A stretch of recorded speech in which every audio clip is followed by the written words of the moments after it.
Welcome to our video on the overview of the installation of trackit. Today we will cover prerequisites, things you should consider before you install, as well as point you to the documentation where you can read more about this type of information. We will go through each of the install screens and talk about each of the options and why you might select one thing or another, and explain some of the areas that may be a little bit more complex. To get started here, let's talk about real quickly, where can you go for more information? You can go to our documentation website at docs.bmc.com. The link is right there. Don't worry if you forget that link. You can also get to the help once the product is installed by just clicking help within trackit. And once the installer starts, almost every installation screen has a help link at the bottom, which will get you to this page. And on that page, you can see system requirements or links to system requirements, install instructions, admin, usage configuration information, and as well as some free video training that we've put together for trackit. If you're new to trackit, some other great places to go for help and assistance, the trackit community. This is a great place to go and talk with other users. We even have trackit tech support agents that read posts out there and respond. If you really need tech support from us, you can find the phone numbers and ways to contact us through the support portal. You can just go to support.trackit.com and it'll direct you there. If you forget all of these links, just remember trackit.com. If you go there, you'll be able to find links to other places and phone numbers to give us a call if you need some more assistance. Okay, let's take a look at system requirements for installation. We're going to talk about system requirements pretty high level because some of the specifics do tend to change sometimes depending on operating system versions and browser versions and things like that. In general, you do need to have a server class operating system for trackit. For today's example, we're going to use Windows Server 2012. Trackit is also a web application, so you do need to make sure IIS is installed on your server. If the trackit installation detects that IIS is not installed, it will go ahead and warn you about it and then try to enable it for you. Trackit uses a SQL Server database on the back end. You're welcome to use your own SQL Server if you like, install your own version of SQL Express with advanced services, or allow our installation to download and install SQL Express with advanced services for you. Please keep in mind, if you're going to use your own database, we recommend you use the full version of SQL Server, or if you're going to use SQL Express, please use the SQL Express with advanced services. The reason for this is advanced services contains additional text indexing features that our product requires in order to function properly. You will need a local administrator account during the installation to make sure that the install can access and perform all the actions that it requires. And keep in mind, you may need a reboot of the server at the end of installation, so you'll want to plan to make sure nobody is connected and using other systems on that same server while you're installing. For the latest system requirements, you can visit the docs link at the bottom of this page. So when you start out, you should be on a server operating system, and you should have a trackit installer file. And you should also have a trackit license file, which should have an LICX extension. The name of it might differ. It might have the name of your company in it, or it might just say trackit, but it should be an LICX file that you've received from BMC. You should also have a BMC client management license, which is an XML file, and that will contain any licenses you have for inventory or remote for the asset management part of trackit. This version of trackit actually comes with BMC client management, so you'll see during the installation that you have an option to install that. If you already own BMC client management, you could skip that step and then configure trackit afterwards to point to your existing instance of BMC client management. But for this example today, we're going to go ahead and run through the entire installation, including BMC client management, just as a brand new customer would. So first thing, we're going to go ahead and kick off our installer here. It'll take a moment for it to extract the files and actually start the setup. It's very likely Windows will give you a prompt like this, unless you've disabled your user account control. So of course you can go ahead and say yes. Then we also ask you if you're sure you want to continue the setup. So you go ahead and click yes. And now the files will begin extracting out of the system.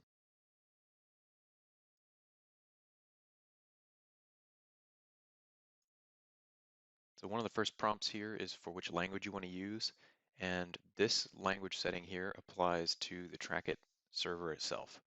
So if you pick German here, it's going to install your trackit server in German, and all the screens will be in German. This does not apply to the installation itself. The installation itself should read settings from the computer system that you're on and show the appropriate language for that region or locale. But this is actually the setting for the language that you want your trackit server to run in. I'm going to keep English and go ahead and click Next. Next, we get kind of the typical welcome message, and we call out here that the help link at the bottom is available to you. So you should see the help link throughout the installer, and that'll take you to the online documentation in case you have any questions. I'm just going to go ahead and say Next on the welcome screen here. This is kind of the typical license agreement screen you see with most software. I'm going to go ahead and click Yes to agree to that. Now I come to my first real decision point, which is whether I want to do a standard installation or an evaluation install. So standard is what most customers are going to use. Standard is going to lay down everything the way it would be for a brand new installation that somebody is going to put into production. Now, if you're just evaluating the product and you just want to see what it looks like and you want to have some sample data in there and go into like a 30-day trial mode, then you can click on evaluation and go that route. For this video today, I'm going to go ahead and select standard because the standard one will show us all the install options. Click Next. Now the installer wants to know what I want to install on this server.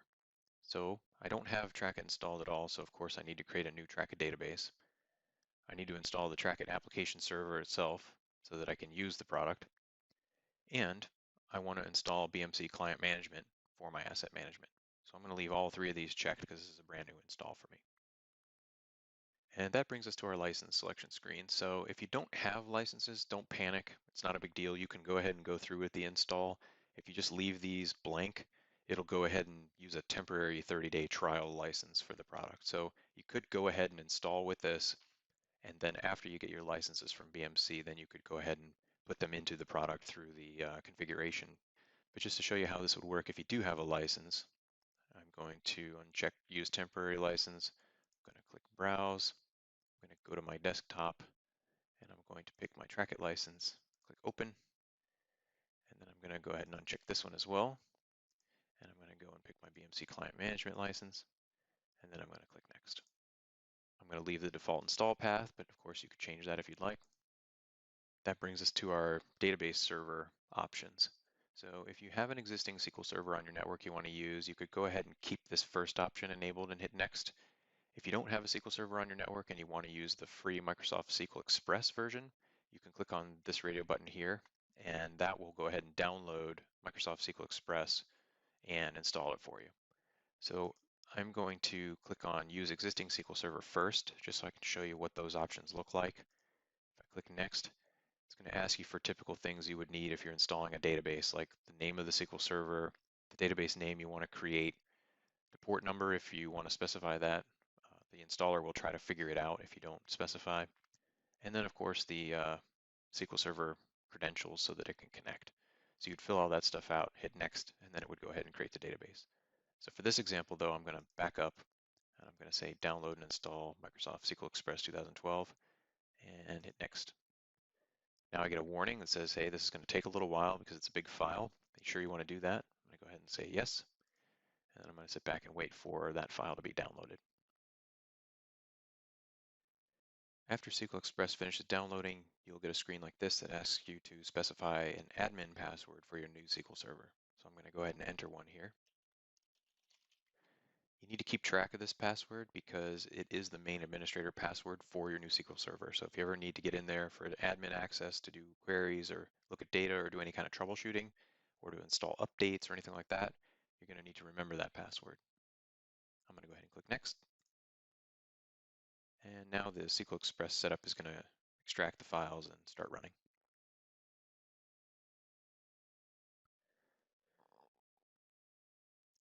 The SQL Express install takes a little while to run, so we'll have to wait for that to complete before the trackit setup will continue.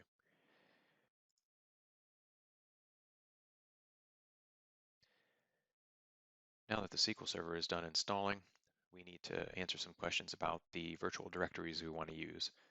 So on this particular web server, I only have one website, the default website, so that's why that's selected here.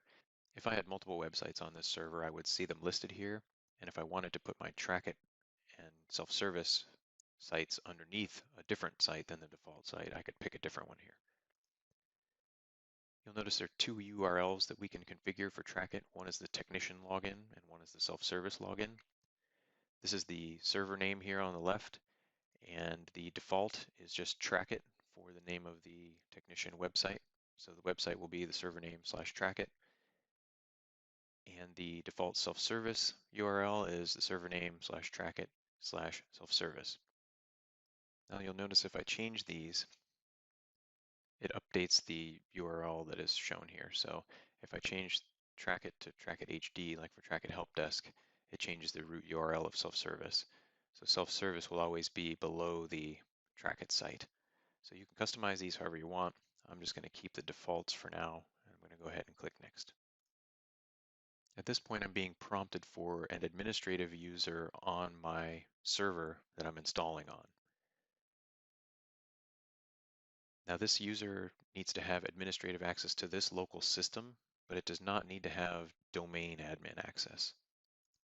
So I'm going to go ahead and enter in a password for this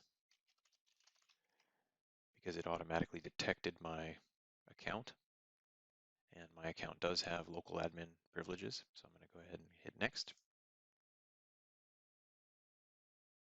Now we get a summary screen here that basically summarizes all of the settings that we've selected so far. I'm going to go ahead and hit next. And the installer is now going to work on creating the website, creating the database tables in the SQL Server that we've installed, and setting up all the settings for the application. So this is going to take several minutes to complete. You'll notice during the installation at some point it'll mention installing the BMC Client Management Master Server, and that is important because that's part of the Trackit Asset Management module now.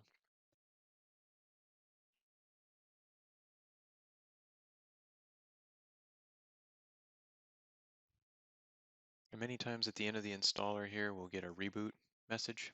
So I'm going to go ahead and allow it to restart.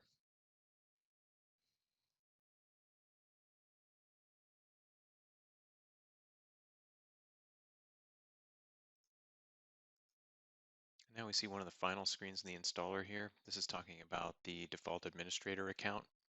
It's by default administrator, and the password is welcome.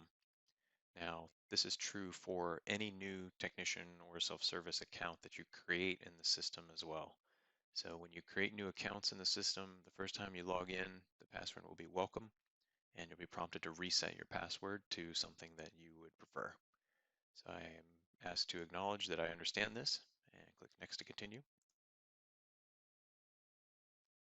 And now I get the option to launch either the Trackit Technician website or the Trackit Self-Service website. I'm going to check them both just because I want to make sure they both come up. I'm going to hit Finish. And we get a message here that the installation was successful and that we should restart our server before using the product. But it also mentions here you don't need to restart if it's already been restarted during the installation process. So I'm going to go ahead and click OK to that. And now my new websites should load up.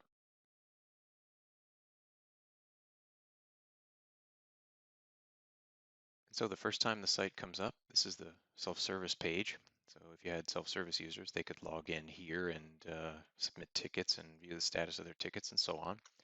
And the technician side is going to look something like this.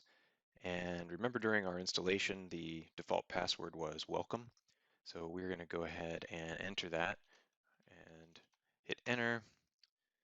And now we get a message that says your password's expired. Please change your password and log in again. So we're going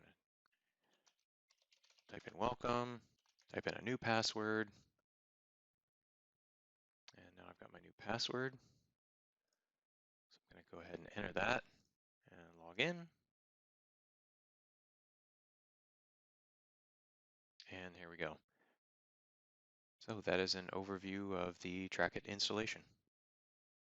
For more videos in our free training series, check out our Trackit documentation site at docs.bmc.com. To interact with other Trackit users and discuss best practices and usage scenarios or common questions, check out the Trackit community, accessible by visiting community.trackit.com. For any kind of technical support resources, software downloads, license downloads, etc., you can visit our support page at support.trackit.com. If you forget all of these links, the only one you really need to remember is trackit.com because you can find all the other pages just by visiting there. Thank you for watching, and I hope this video has been helpful to you.